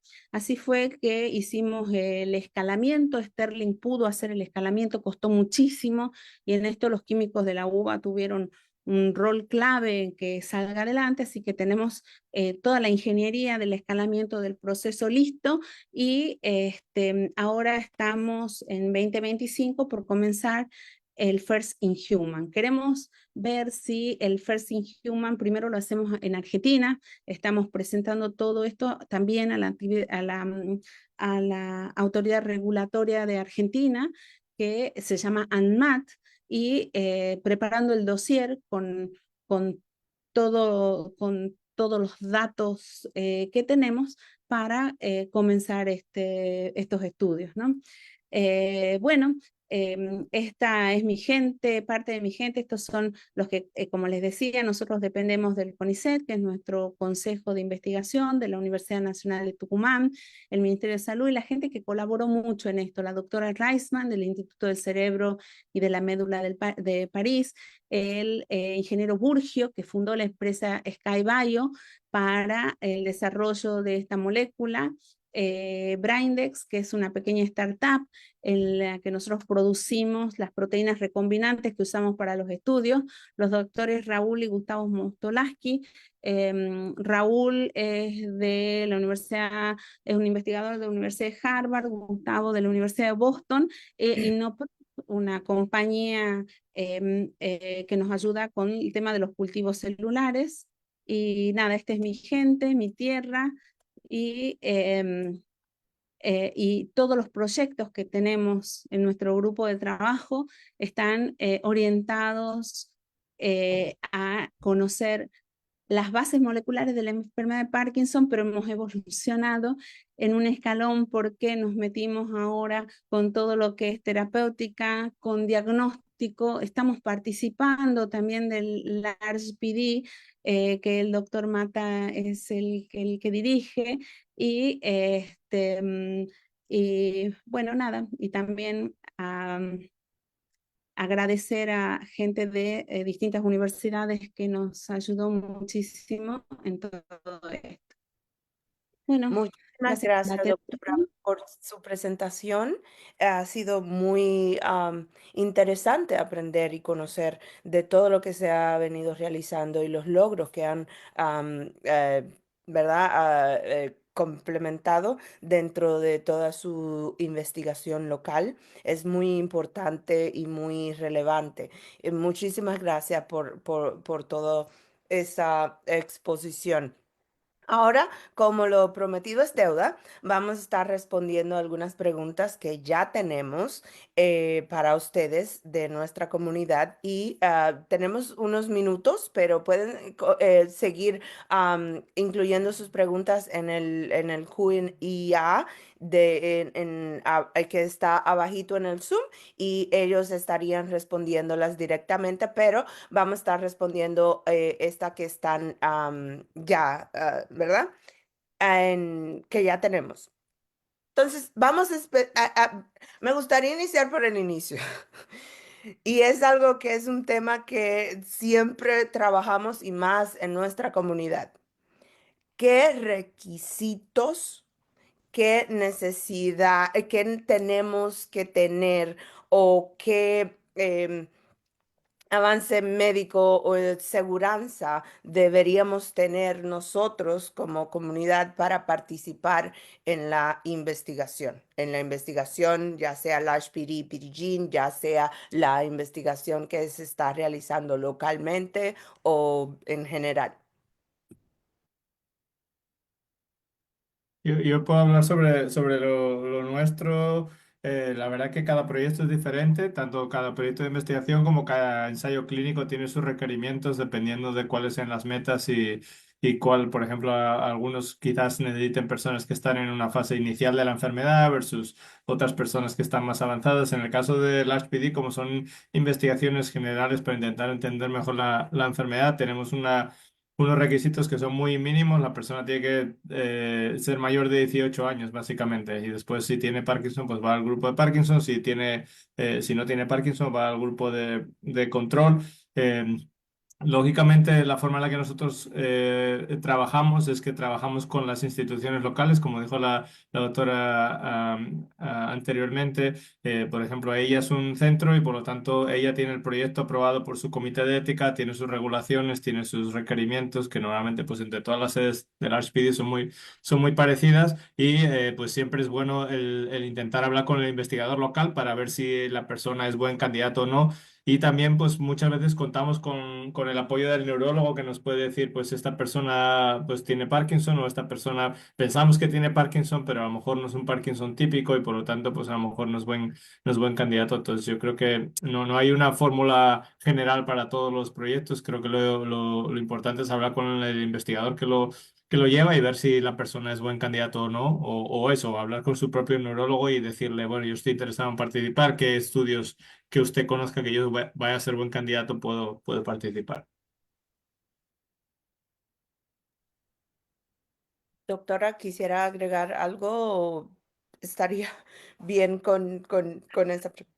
¿No? No, Bien. no, está perfecto lo que el doctor Mata. Yo soy investigadora básica, o sea que no tengo ningún tipo de conocimiento de la parte clínica. Los investigadores clínicos son los que hacen la selección y los requisitos, los que diseñan los ensayos clínicos. En el caso nuestro, hay gente muy, muy especialista que diseña los ensayos clínicos y están todas las personas, los requisitos que deben tener y los que no deben tener un paciente para poder entrar al ensayo, a ese específico. Cada ensayo clínico incluso tiene sus propios requisitos y eso los tiene que hablar con los médicos, neurólogos, investigadores. Muy importante ese punto. Para quienes no han participado en la investigación, todo es un proceso muy seguro, muy cuidado y muy específico. Así que no, Muy ¿verdad? seguro, muy cuidado y muy específico. Exacto. Acérquense a sus proveedores de salud y investiguen y conozcan un poco más, pero sí hay que participar. Entonces, la primera pregunta que tenemos, doctor Mata, es ¿cómo se desarrolla el Parkinson en un paciente que no tenga el gen? ¿Y qué podría am, suceder al respecto de encontrarse el gen? ¿Cómo sería, diríamos, verdad, como la transición, el proceso de Sí, sí? sí. La respuesta es más complicada. Primero, porque no hay solo un gen. Sí, como comenté en la charla, hay muchos genes que se conocen hasta la fecha. Hay al menos más de 20, creo que es 24 es el número total en formas familiares que existen hasta la fecha. Después hay como otros 90 que son factores de riesgo. Por lo tanto, no es solo un gen el que tenemos que mirar, sino que pueden ser múltiples genes. Y vamos, pensamos que no sabemos todavía todos los genes del Parkinson. Como dije, la mayoría de los estudios se han realizado con personas que son de ancestría europea y por lo tanto es posible que haya otros genes que no hayamos encontrado que afectan a otras poblaciones, como puede ser la población latinoamericana, como puede ser la población africana o otros países como la India, China o otros sitios donde hay mucha gente y no han sido estudiados suficientes como para poder saber. Por lo tanto, podría haber más genes. El recibir un resultado negativo, de hecho, no quiere decir que no, que sea un resultado negativo y que su forma de Parkinson no sea genético, sino que no tiene ninguna variante genética en uno de los genes que se han estudiado, porque tampoco se estudian todos los genes en la mayoría de los estudios. Por ejemplo, en PDGene, aunque se lee todo el genoma, solo se reportan variantes en los 7 genes más comunes y de los que más conocemos. Por lo tanto, un resultado negativo en PDG no quiere decir que no haya una forma genética y no quiere decir que ese Parkinson se pueda pasar a los descendientes. Si se tiene un resultado positivo, pues hay varias cosas que se pueden hacer. Lo primero es, a través de una consejería genética, pues se le va a dar una idea de cuál es el riesgo para sus descendientes de desarrollar la enfermedad. También se puede ver, para alguna de las formas para las que más conocemos, se puede ver qué tipo de Parkinson va a realizar. No es lo mismo un Parkinson con GBA que un Parkinson con LRK2 o un Parkinson con Parkina, que son algunos de los genes más conocidos. Y el otro paso que se le va a dar, y de hecho esto se hace durante la consejería genética con la persona que le va a entregar los resultados, es le va a dar una lista de recursos y una lista de ensayos clínicos que se están realizando actualmente para su forma específica de Parkinson. Después el paciente pues tiene el poder de hacer lo que quiera con esos resultados. Por lo tanto, pues si es una persona que está muy interesada en participar en ensayos clínicos, sería buscar un centro en el que pueda participar en este ensayo. o pues si no quiere hacer nada con esa información, al menos la tiene ahí en su bolsillo para que si en algún momento hay algún fármaco que sea aprobado por la FDA o por cualquiera de los centros reguladores en cada uno de los países que aceptan nuevos medicamentos, que está, o sea, que es específico para su forma de Parkinson, pues saben que les puede ser beneficioso y por lo tanto pues pueden aprovecharse de esa información. Pero todavía, como dije, están la mayoría, bueno, todos los ensayos clínicos que están activos hasta la fecha todavía están en fase uno o 2, por lo tanto van a pasar todavía unos años. Y como decía la doctora, que pasen ese valle de la muerte, que podamos pasar de una de algo que experimentalmente parece que puede funcionar a algo que podamos llevar directamente a los pacientes, que no tenga efectos secundarios y que tenga un beneficio, una relación beneficio-efecto secundario más grande al beneficio y que pueda, pues eso, servir para poder tratar esta enfermedad. Entonces, hace falta mucha investigación, hace falta mucha financiación, como dijo, pues porque lleva mucho dinero al hacer estos ensayos, pero también la participación, porque muchas veces los ensayos clínicos no se pueden llevar a cabo o los resultados no son válidos porque no hay una corte suficientemente grande de personas que hayan participado y por lo tanto no se pueden sacar conclusiones definitivas. Entonces, yo creo que lo más importante es estar empoderado con la información y lo segundo, si la persona siente que quiere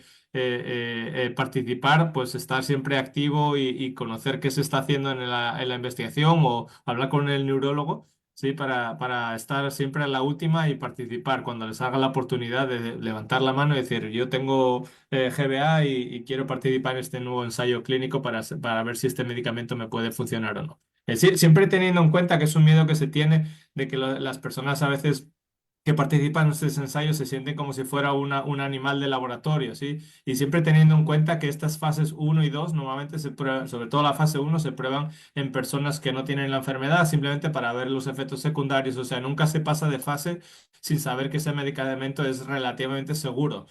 O sea, que la gente no tenga miedo a participar por decir que le van a dar algo que le puede hacer mucho más daño. Normalmente hay ensayos para probar eso y normalmente pues eso, cada una de las fases va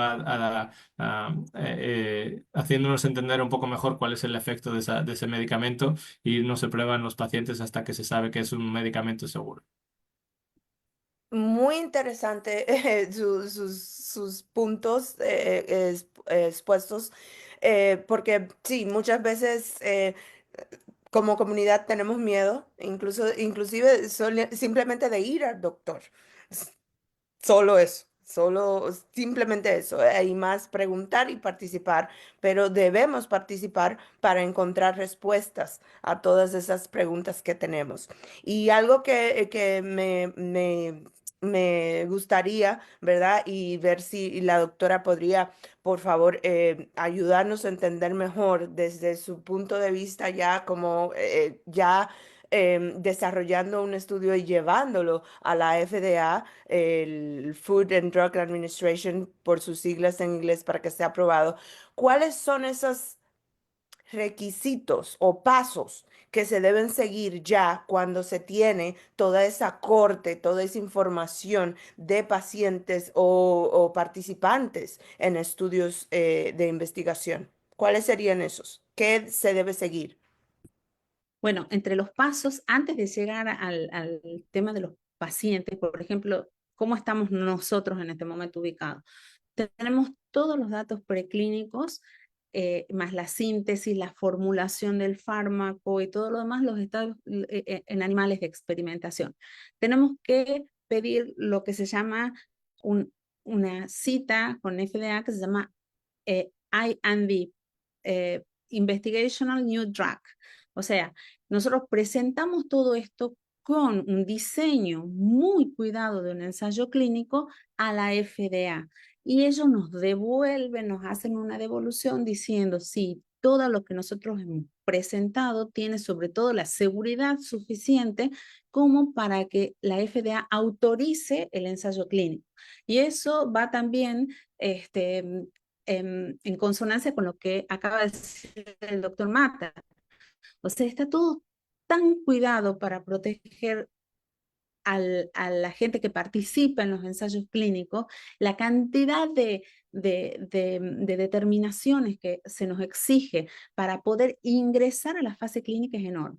Una vez que FDA acepte, o si lo hacemos acá en Argentina, porque sale muchísimo más barato, incluso 10 veces menos, y los investigadores clínicos en Argentina están trabajando muy bien, y hay muchos centros acá que están evaluados y tienen la acreditación de FDA para hacer sobre todo fase 1 y fase 2, lo que lo queremos hacer acá en Argentina y después ir por esa vía, ¿verdad? Hacer como un pequeño bypass, ir por la vía argentina, que nos sale muchísimo más barato y está acreditado y estamos los investigadores ahí a pie de cañón, y con eso pasar luego a FDA. Una vez que aceptan todo lo que presentamos y comienza el ensayo clínico, la fase 1 es en pacientes sanos. Y es para ver, como dijo el doctor Mata, los efectos adversos. Recién en la fase, si todo va bien, si los efectos, el costo-beneficio es el adecuado, recién decide FDA, revisa absolutamente todo y ve si se pasa a la fase 2, que ahí ya con pacientes. Y ahí la selección de los pacientes es fundamental, porque lo ideal sería contar con pacientes donde recién haya comenzado, o sea, hayan estado recién diagnosticados. Desgraciadamente nosotros en Parkinson, bueno, ahora con nuevas tecnologías diagnósticas puede ser que lleguemos un poco antes, o sea que podamos contar con pacientes que todavía no han llegado a la fase motora en la situación ideal, porque cuando el paciente comienza con la fase motora, la enfermedad, o sea, el proceso de agregación de la sinucleína y de neurodegeneración ha comenzado hace 10 años. Quizás nos podamos mover un poquitito y sería ideal contar con esos pacientes para los ensayos clínicos, ¿no? Pero eso, como les digo, eso ya para la fase 2, ya eso depende de médicos neurólogos especializados y de organizaciones que son las que controlan este tipo de cosas. A veces me escribe mucho la gente, doctora, ¿puedo participar? ¿Puedo participar? Yo agradezco de corazón, pero claramente no depende de nosotros que somos investigadores de laboratorio, ¿no? Básicamente nosotros estamos aprendiendo a toda esta historia de los ensayos clínicos al andar, ¿no? O sea, ver cómo se maneja la CRO, cómo se manejan los consultores para ir acomodando todos los papeles necesarios para los organismos regulatorios. Perfecto. Muchísimas gracias. Porque vamos aquí intercambiando, ¿no? Entre ambos expositores. Entonces, volviendo a la genética, doctor Matt, ¿deben los hijos realizarse estudios genéticos y qué, qué información podría darnos un estudio genético en referencia a una pareja con Sí. Parkinson? Sí, por ahora no se recomienda a las personas que no están afectadas hacerse un estudio genético para identificar una de estas variantes. Lógicamente, como dije, utilizamos los controles sanos como controles, pero no se les da los resultados. ¿Por qué? Porque no, hay muy pocas variantes para las cuales nosotros podemos decir al 100% que esa persona va a desarrollar Parkinson, y aún así no podríamos decirle si lo va a desarrollar a los 50, a los 70, a los 80, a los 90, pues porque como dije es una combinación de varios factores. En la mayoría de los casos de Parkinson no es una variante sola, sino que son múltiples variantes, más los factores ambientales y todo lo que al final, pues en conjunto es lo que hace que una persona desarrolle o no. Y por lo tanto, el poder predecir si una persona va a desarrollar, todavía estamos un poco lejos quizás de eso, y por eso no lo hacemos en personas que no tienen todavía la enfermedad. Lógicamente, si la persona con Parkinson en la familia, si hay un antecedente familiar claro, donde la persona, por ejemplo, que tiene Parkinson dice, no, y mi mamá tenía Parkinson, y mi tía tenía Parkinson, y mi abuelo tenía Parkinson, ¿sí? Cuando existe ese tipo de casos, si la persona con Parkinson se hace un test y el test sale positivo, ahí es donde podemos empezar a pensar que quizás podría ser importante que sus descendientes y los hijos y las hijas se hagan el test genético. Por ahora en PDG y en otros proyectos no lo estamos haciendo todavía porque, como dije, ninguno de los fármacos que están hasta la fecha estudiándose han llegado al punto en el que se puedan utilizar y por lo tanto eh, no tendríamos nada que ofrecer a la persona, así al hijo o a la hija, que pudieran hacer. Por lo tanto, pues quizás sería un cargo de conciencia o un peso encima de sus hombros mucho mayor de lo que van a poder realizar. Yo creo que esto va a cambiar si es que conseguimos ver que alguno de estos fármacos funciona, pues por lo que decía que cuanto antes se empiece a tratar la enfermedad, es muy posible que tengamos mayor probabilidad de que podamos detenerla y por lo tanto... En ese caso sí que las personas que tengan la variante genética y que no tengan todavía la enfermedad podrían ser buenos candidatos pues para recibir estos tratamientos. Todavía no estamos ahí, pero en un futuro creo que sí que se podría pensar en hacer. Pero por ahora no lo recomendamos. Lo que yo sí recomiendo siempre a las personas con Parkinson que vienen a mis charlas, que me hacen este tipo de preguntas, es que y es lo que haría yo desde mi punto de vista personal como genetista y con conocimiento, ¿sí? Y yo diría, y de hecho en mi familia pues hay una historia familiar muy grande de cáncer y yo no me he hecho ningún estudio genético, sin embargo lo que estoy haciendo es evitar las cosas que yo puedo evitar que sé que incrementan el riesgo, pues no fumar, no llevar una vida un poco sana, hacer ejercicio, todo eso.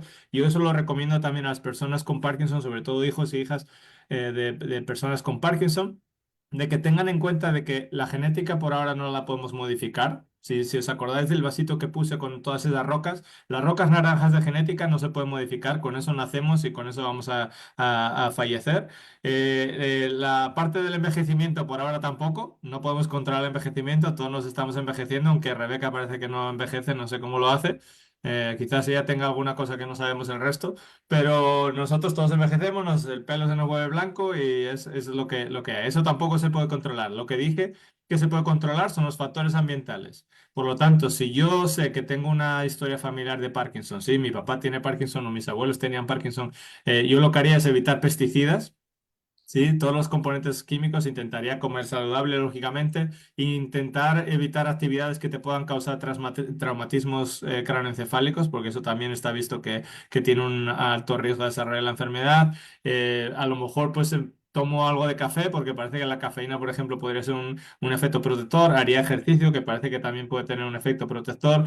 Intentaría controlar esos factores ambientales, pero ahora mismo yo desde mi punto de vista no me haría el test, pues porque no me va a ayudar en mucho. Si veo que esos fármacos sí que avanzan y que se van a poner a la venta, entonces ahí yo creo que sí, y de hecho nuestra mentalidad de investigador quizás cambie también, empezamos a hacer eso también a los familiares de personas con Parkinson que tienen mutaciones, pues para poder identificar esa cohorte de personas con un alto riesgo a desarrollar la enfermedad que no han desarrollado la enfermedad todavía y por lo tanto están en una etapa en la que quizás podemos tener un impacto muy grande con una de esas terapias como la que comentaba la doctora. Porque una cosa que no mencioné es que una persona empieza a desarrollar los síntomas de Parkinson cuando más del 80% de las neuronas dopaminérgicas han ya desaparecido. Por lo tanto, recuperarse de eso es muy complicado. A pesar de que intentemos tratarlo y todo, hay muy poco con lo que trabajar. Sin embargo, si empezamos a tratar 10 años antes, donde quizás todavía tenemos el 50% de las neuronas o el 60% de las neuronas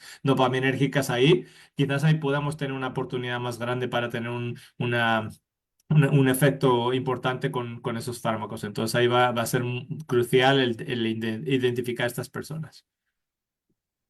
Básicamente, estar en conocimiento, ¿verdad? De la historia clínica familiar y tomar precauciones, ¿sí? Interesante. Y mis secretos no lo voy a relevar con ustedes. Luego, doctora, em, ¿qué requisitos necesitan los participantes o potenciales participantes a las investigaciones clínicas?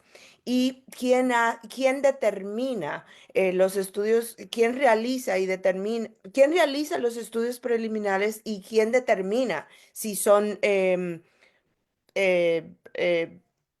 candidatos a participar en estos estudios que se están realizando para la enfermedad? Bueno, como te decía anteriormente, primero la fase 1 necesitamos pacientes sanos y los criterios de admisión y de no admisión, eso está en el diseño de la fase del ensayo clínico. Ese diseño del ensayo clínico tiene que ser aprobado por la actividad regulatoria, o sea que lo que se fije en ese momento para cada ensayo clínico de los requisitos de los participantes, por ejemplo, edad, sexo, enfermedades coexistentes o no. Yo creo que para la fase 1 simplemente son individuos de edad intermedia. No sé, nunca he participado en una... Pero una cosa que les quería contar, he estado como jurado en unos premios a actividades innovadoras y me ha llamado mucho la atención una especie de Tinder que hicieron entre patologías y ensayos clínicos con los nombres de los investigadores y qué hacer para cada uno de los casos. Después les puedo pasar la información porque aparentemente es una persona, una emprendedora, ¿no? Que diseñó una aplicación en el cual pudo poner absolutamente todos los ensayos clínicos de todas las patologías, o sea, metieron en una base de datos todos los ensayos clínicos de todas las patologías existentes con los requisitos para participar en cada uno de los ensayos clínicos, de los que están abiertos, de los que están buscando gente, y me parece buenísimo. Entonces, una persona que tiene una determinada patología quiere participar, que es lo que la ciencia está necesitando, ¿no? La participación, quiere participar, entra en esa aplicación, le salen todos los que tienen que ver con su patología y los requisitos para cada uno y el contacto con el investigador clínico a cargo para que se puedan poner. Me parece que eso, la verdad que nos estaba haciendo falta, ¿no? Y ya está desarrollada. Así que lo busco y Rebeca te los paso para que los compartas con la gente porque yo creo que eso puede servir mucho. Claro que sí, claro que sí. Ya vamos a ir cerrando un poco nuestra sesión de preguntas y respuestas. Doctor Mata, ¿qué diferencia hay entre la proteína que menciona de la célula y y la proteína alimenticia? Proteína y vitamina son compañeras.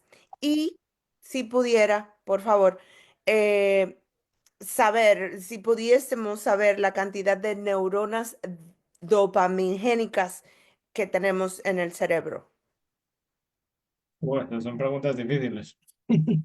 Eh, sobre las proteínas, quizás la doctora de hecho sepa más que yo sobre el tema. Lo que sí que puedo decir es que o sea, en el cuerpo tenemos un balance muy claro que hay que mantener de los niveles de proteínas. La alimentación, lógicamente, juega un papel importante a la hora de pues, meter proteínas que necesitamos que quizás nosotros no podemos hacer en nuestro cuerpo. Lo importante de la genética, que de nuevo es mi expertise, es que la genética modifica, por ejemplo, cómo metabolizamos las ciertas proteínas y por lo tanto se puede tener un papel muy importante. Por poner un ejemplo muy fácil, por ejemplo, la cafeína. Hay personas que si se toman un café a las 3 de la tarde no pueden dormir en toda la noche. Hay personas que se toman 3 cafés a las 11 de la noche y pueden dormir perfectamente. Eso es porque nuestra genética determina si nosotros vamos a ser unos metabolizadores de la cafeína rápidos o lentos. Y eso hace que los niveles de cafeína en la sangre pues varíen dependiendo de eso y por lo tanto pues de nuevo, la genética juega un papel muy importante y puede hacer que nosotros tengamos una disposición a que ciertas proteínas, por ejemplo, como la sinucleína, se agregue más que otros, aparte de que también pues, los factores ambientales y otros factores pueden jugar un papel importante. Entonces, no sé si respondí más o menos a esa pregunta o si por lo menos me salvé. ¿Cuál era la segunda pregunta? Las dopaminas, ¿Cuántas neuronas dopaminas dopaminérgicas tenemos en el tenemos? cerebro. Ya. Sí, sí, sí. Buf, millones. Pero el problema es eso, que si perdemos el 80%, pues es un número muy, muy grande y por lo tanto los niveles de dopamina que nosotros vamos a tener son muy, muy bajos y por lo tanto, pues la dopamina es un neurotransmisor muy importante. Y por lo tanto hace que las células no se puedan comunicar entre ellas y por lo tanto pues eso causa muchos de los síntomas que vemos. Y aparte de las neuronas dopaminérgicas, que siempre nos enfocamos mucho en ello, hay otras neuronas en la misma parte del cerebro o áreas circundantes que también desaparecen y que también pues hacen que haya un desbalance en esta comunicación entre las células, que proteínas y como pueden ser los neurotransmisores que son tan necesarios fallen y por lo tanto pues empecemos a ver no solo los síntomas motores, pero también síntomas no motores que sabemos que son bien importantes, incluyendo factores cognitivos, psicológicos y demás. Y por lo tanto, pues eso es, yo a veces me pongo a pensar de lo complicado que somos y que es un milagro que no haya más cosas que salgan mal, porque somos una maquinaria bien compleja donde pequeños cambios en ciertos niveles muchas veces causan cosas muy grandes y de hecho el que podamos llegar a perder el 80% de las neuronas y el cerebro y el resto del cuerpo esté todavía funcionando relativamente bien, hace pensar que hay muchos mecanismos compensatorios y otras cosas que están funcionando por detrás, pues para intentar hacer que la función sea lo más normal posible. Y el 80% es como el umbral que nosotros vemos, que a partir de ahí es cuando ya como que el cuerpo ya no puede reaccionar y por lo tanto pues ya empiezan a aparecer la bradicinesia, el temblor y ciertos síntomas, sobre todo síntomas motores que aparecen al inicio de la enfermedad y como sabemos pues es neurodegenerativo, eso quiere decir que eso no va a parar, sino que va a ir a más y pues más conexiones van a ir fallando y ahí es cuando ya la enfermedad pues ya va progresando. Muchísimas gracias. Doctora, no sé, porque ya estamos a punto al tope de nuestro tiempo, pero doctora, si tuviese algo más que agregar a la pregunta y qué estudios se podrían hacer para determinar esa cantidad de que tenemos en nuestro cerebro y agradecería que ambos, por favor, en el chat pudiesen decir o dejar saber cómo comunicarse para los estudios y cómo tener más información, si el Pegasus está disponible, si pueden seguir participando, cómo podrían ser, Lash PD, Pirigin, estaría más información en el chat. Pero, por favor. Sí, sí, perfecto. Dejo mi email y me pueden escribir sin ningún problema y dentro de mis posibilidades, lo que pueda ayudar con las respuestas, ayudo siempre aclarando que soy investigadora de laboratorio, ¿no? No soy investigadora clínica, yo creo que puede llegar a tener mejores respuestas que yo. En cuanto a agregar, bueno, más nada, ¿no? El tema de las proteínas y la alimentación y todo lo demás, bueno, a ver, nosotros todos tenemos en nuestra neurona proteínas que bajo determinadas condiciones pueden llegar a agregarse. Y las proteínas agregadas en general, no todas, pero en general son tóxicas, ¿no? Sobre todo sinucleína y otras que estamos estudiando que se llama la proteína tau. El problema es la proteína agregada. A tal punto que si nosotros necesitamos tener un diagnóstico temprano, a veces ojalá que lleguemos a todo ese conocimiento genético para poder entender un poquito y armar los subgrupos y poder entender con lo que denominamos SNPs, cuáles están involucrados para un determinado tipo de Parkinson que otro. Ojalá que podamos llegar. Por otro lado, los bioquímicos estamos tratando de medir la cantidad de sinucleína agregada para poder llegar a entender desde la bioquímica y sin tener quizá la sofisticación de la genética, pero poder llegar a un diagnóstico temprano. Lo que estamos necesitando, además de un fármaco, yo creo que muchos fármacos neuroprotectores han fallado en los ensayos clínicos que andaban súper bien incluso en los animales de experimentación, porque estamos llegando tarde, estamos llegando cuando ya nos queda un 20% de neuronas para poder medir, o sea, queda poco para recuperar. Lo que nos queda ahora es tratar de tener un diagnóstico temprano que puede venir del lado de la genética, de la bioquímica, o como es en absolutamente todo, juntas y complementarias, ¿no? Nosotros en el laboratorio estamos desarrollando y estamos tratando de implementar en Argentina una nueva tecnología que se llama RT-Quick, en realidad es un ensayo de seeding para ver si podemos determinar en líquido cefalorraquídeo y ahora en sangre periférica esta sinucleína agregada, que es un biomarcador temprano de la enfermedad. El problema de las neurodegenerativas es que no hay diagnóstico. En el caso del cáncer, hay un montón de marcadores tempranos. Uno va al médico y te piden una serie de ensayos clínicos de imagen. Tampoco tenemos neuroimagen que nos pueda llegar a que cuando, por ejemplo, un PET scan, cuando aparece la señal en el PET de una disminución, por ejemplo, de la zona de los ganglios de la base, es porque la enfermedad está avanzada. Entonces necesitamos mejores radiotrazadores, mejores biomarcadores y obviamente la genética, los mapas genéticos que nos pueden llegar a dar mucha información necesaria. Y yo una vez teniendo esto, una opinión muy personal, ¿no? Yo revisaría los ensayos clínicos de muchos neuroprotectores que han fallado, pero ya con pacientes que todavía no han entrado en la fase motora, que están cursando la enfermedad pero no se han enterado, que llevan 10 años cursándola y no se han enterado. Yo repetiría porque seguramente ahí tendríamos muchísimo. Muchísimas gracias. Gracias a ambos por tan importante información que han compartido. Es excelente iniciativas que están llevando a cabo, que estamos seguros que vamos a obtener más respuestas para todas las preguntas que ya existen con respecto a la enfermedad. Y para mí ha sido un honor compartir con ustedes y poder, ¿verdad? Exponer más de lo que se está haciendo en nuestra región.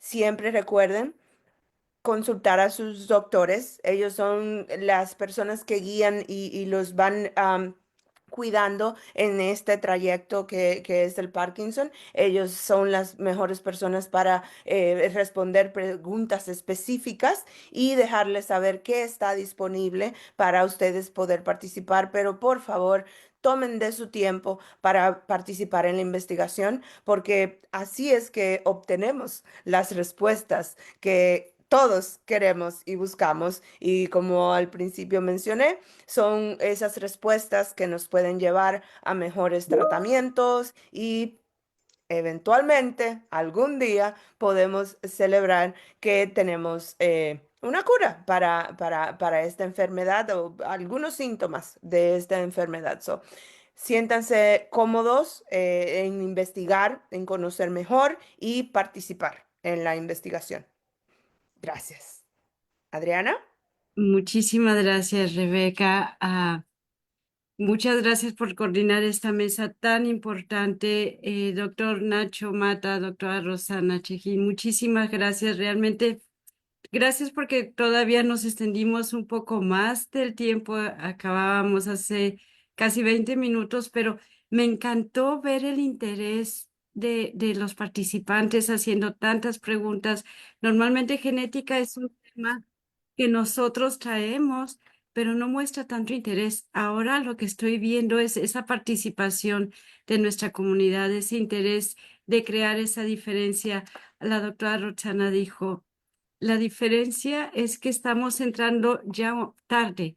Precisamente la idea con este tipo de conferencias es empoderar a nuestra familia, a nuestras familias, de qué es el Parkinson, empezar a detectarlo tal vez antes para que podamos crear esa diferencia. Muchísimas gracias a los dos, a los tres. Me encantó la participación de todos. Hay muchísimo interés, así que pronto nos vamos a ver de nuevo porque no los vamos a dejar tranquilos. Las familias de Parkinson, nosotros como familias las estamos pidiendo. Queremos aprender más sobre lo que están haciendo, queremos saber más cómo participar. Ya se está creando esa conciencia de participación. En México vamos a estar próximamente colaborando con la Parkinson Foundation, así que pronto nos vamos a ver. Chicos, muchísimas gracias.